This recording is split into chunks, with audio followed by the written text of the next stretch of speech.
کے اس عظیم الشان اور روح پرور اجلاس میں دور و نزدیک سے آئے ہوئے تمام مہمانان کرام کا ہم دل کی عظیم گہرائیوں سے استقبال کرتے ہیں اور اہلاً و سہلاً و مرحبا کے کلمات آپ کی نظر کرتے ہیں اور آپ کے لیے دل و دل پر شیراب کیے ہوئے ہیں۔ مکرم سامعین، آج کا یہ اجلاس اور آج کی یہ مجلس اپنے اندر بڑی خوبیوں اور عظمتوں کو لیے ہوئے ہے۔ یہ پروگرام کتاب اللہ اور نبی اللہ کے ساتھ منسوب ہے اور آج اس جگہ کا چپا چپا اور ذرہ ذرہ روشن روشن ہے کہ قدسیوں کا نزول ہے، رحمت باری کا ورود ہے اور نورانیت سے محفل جگمگا رہی ہے۔ اور کیوں نہ ہو جبکہ آج کی اس محفل میں 10 طلباء سے قرآن کی اس نعمت بے بہا سے اپنی سینے جسمانی کو منور کرنے والے ہیں، جس سے تخلیق کائنات کے مظاہر کبیرہ نے انکار و معذرت کی راہ اپنائی اور زمین و آسمان، پہاڑ و دریا خاشعاً و متصدعاً کا پیکر بن گئے اور انسان حضور و جہول حضور و کفور نے اس بار عظیم کو اپنے بے انتہا کاندھوں پر اٹھایا۔ آج یہ بقائے ارضی اپنی قسمت پر نازاں اور شادماں ہے، اور کیوں نہ ہو جبکہ اس کی پشت پر اس کلام کی تکمیل ہو رہی ہے جس کے برداشت کی قوت اس کے اندر نہیں تھی۔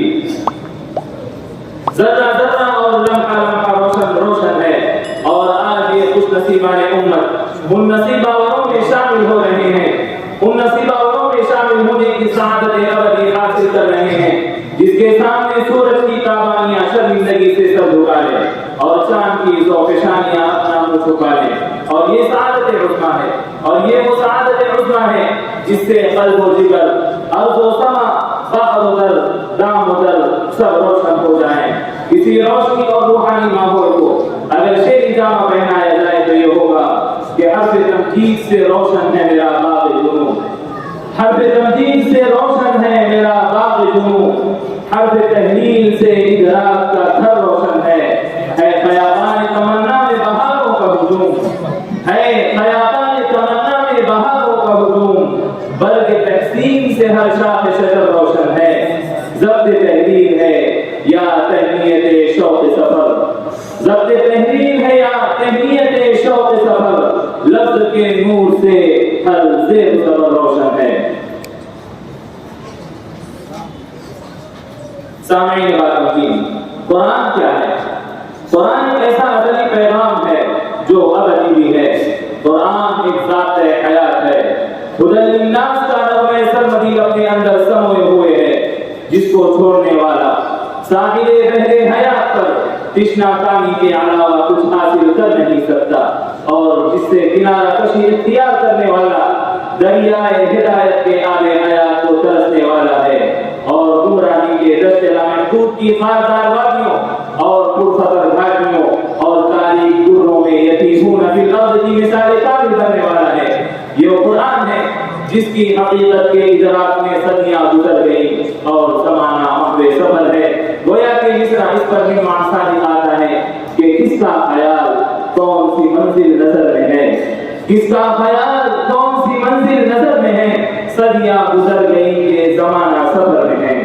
یہ وہ قرآن ہے جس کے نزول سے اٹلی میں کفر کا کلت ٹوٹ کر رہ گیا، فصاحت و بلاغت کا غلغلہ ماند پڑ گیا، معانی و بیان کی انتہا ہو گئی، جس کی آمد سے لشکر شر کفر سہم گیا، اور جنہوں نے قرآن کو اپنا سرمایہ حیات بنایا ان کی مثال اس آفتاب ہدایت کی ہو گئی جو ضلالت و گمراہی کی ظلمت شب تیجور کے در پر دستک دے کر تاریکیوں کا قلعہ خما کر دیتا ہے، اور اس سپاہی کی طرح بن گئے جس کی وجہ سے لشکر ظلم و ستم سہما سہما لگتا ہے۔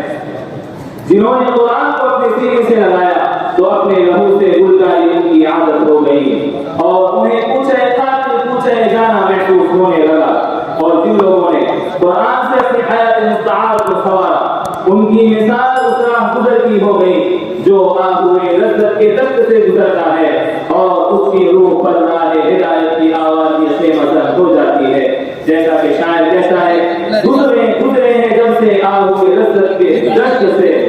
گزرے ہیں جب سے آہوئے لذت کے دشت سے، روح کئی مذہب ہوئے ہیں آوارگی کے زخم. معزز حاضرین، قبل اس کے کہ ہم تلاوت قرآن کریم سے اس عظیم الشان مجلس کی ابتدا کریں،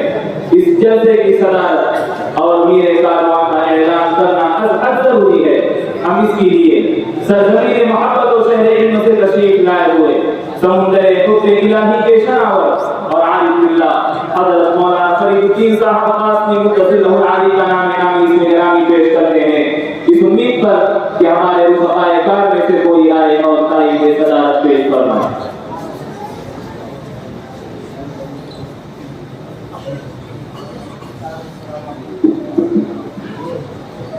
السلام علیکم ورحمۃ اللہ وبرکاتہ.